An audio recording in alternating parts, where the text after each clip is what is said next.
یہ وہ خطرہ ہے جو آپ کے جیب میں چھپا ہے، وہ چھوٹا سا فون جس سے آپ ہر روز ہنستے، باتیں کرتے، تصویریں بھیجتے ہیں۔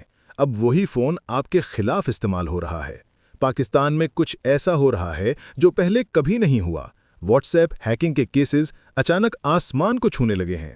ہزاروں لوگ اپنی پرائیویسی، اپنی گفتگو اور اپنا پیسہ ایک لمحے میں کھو بیٹھے۔ یہ ہیکرز کون ہیں؟ کہاں سے کام کر رہے ہیں؟ اور وہ آپ کے فون تک کیسے پہنچ جاتے ہیں بغیر کسی الارم کے؟ کبھی ایک جعلی کال، کبھی ایک لنک، کبھی ایک انعامی میسج، اور اگلے لمحے آپ کا پورا ڈیٹا ان کے قبضے میں۔ FIA، وزارت داخلہ اور ماہرین سب خبردار کر چکے ہیں، مگر کیا عوام تیار ہے اس پوشیدہ جنگ کے لیے؟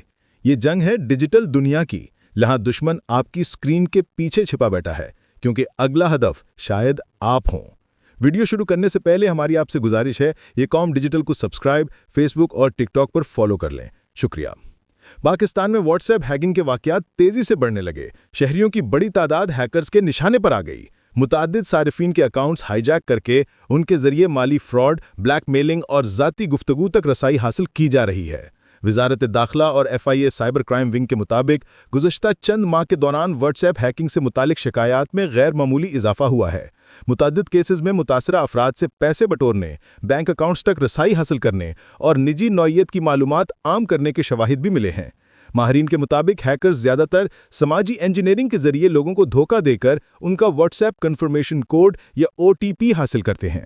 بعض اوقات وہ بینک یا کسی سرکاری ادارے کا نمائندہ بن کر صارف سے بات کرتے ہیں اور جعلی پیغام کے ذریعے کوڈ لے لیتے ہیں۔ جیسے ہی صارف کوڈ شیئر کرتا ہے، ہیکر فوری طور پر اس کا اکاؤنٹ اپنے قبضے میں لے لیتا ہے۔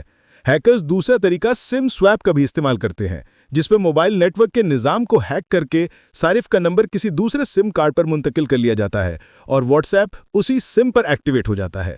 کئی کیسز میں واٹس ایپ ویب کے غلط استعمال کے ذریعے بھی اکاؤنٹس ہیک ہوئے ہیں، جہاں صارف کسی دوسرے کمپیوٹر یا public device per log in رہ جاتا ہے اور ہیکر اسی لنک کے ذریعے مکمل رسائی حاصل کر لیتا ہے۔ FIA سائبر کرائم ونگ کے افسران کے مطابق ہیکرز جعلی واٹس ایپ کالز، نامعلوم لنکس اور میلویئر فائلز کے ذریعے بھی لوگوں کے موبائل میں داخل ہو جاتے ہیں، جس سے واٹس ایپ سمیت دیگر ایپس کا ڈیٹا چوری کیا جاتا ہے۔ ماہرین نے عوام کو مشورہ دیا ہے کہ وہ 2 مرحلہ جاتی تصدیق یا 2 اسٹیپ ویریفیکیشن لازمی طور پر فعال کریں۔ اپنے واٹس ایپ کی سیٹنگز میں جا کر غیر مانوس لنکڈ ڈیوائسز کو لاگ آؤٹ کریں۔ کسی بھی نمبر یا پیغام پر موصول ہونے والا کوڈ کسی کے ساتھ شیئر نہ کریں۔ نامعلوم لنکس پر کلک کرنے سے گریز کریں اور مشکوک فائلز ڈاؤن لوڈ نہ کریں۔ اگر کسی صارف کا اکاؤنٹ ہیک ہو گیا ہے تو فوری طور پر اپنی سم بلاک کروائیں، واٹس ایپ کے سپورٹ سینٹر سے رابطہ کریں اور FIA سائبر کرائم ونگ میں آن لائن یا قریبی دفتر میں شکایت درج کروائیں۔ FIA کے مطابق اس مقصد کے لیے آن لائن پورٹل اور ہیلپ لائن فعال ہیں، جہاں شہری شکایت کے ساتھ اسکرین شاٹس اور شواہد فراہم کر سکتے ہیں۔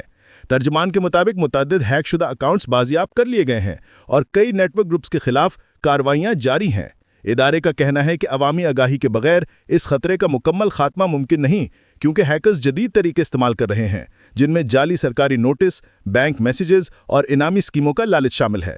سائبر ماہرین نے زور دیا ہے کہ صارفین کو ہر صورت اپنے نمبروں، ذاتی معلومات اور پاس ورڈز کو خفیہ رکھنا چاہیے۔ موبائل فون اپڈیٹ رکھیں اور حفاظتی ایپس انسٹال کریں تاکہ میلویئر یا اسپائی ویئر کے خطرات کم ہوں۔ PTA اور ڈیجیٹل رائٹس فاؤنڈیشن نے بھی عوام کو انتباہ جاری کیا ہے کہ واٹس ایپ کے ذریعے ملنے والے کسی بھی مشکوک پیغام یا کال کو رپورٹ کریں اور کسی کے ساتھ ذاتی معلومات شیئر نہ کریں۔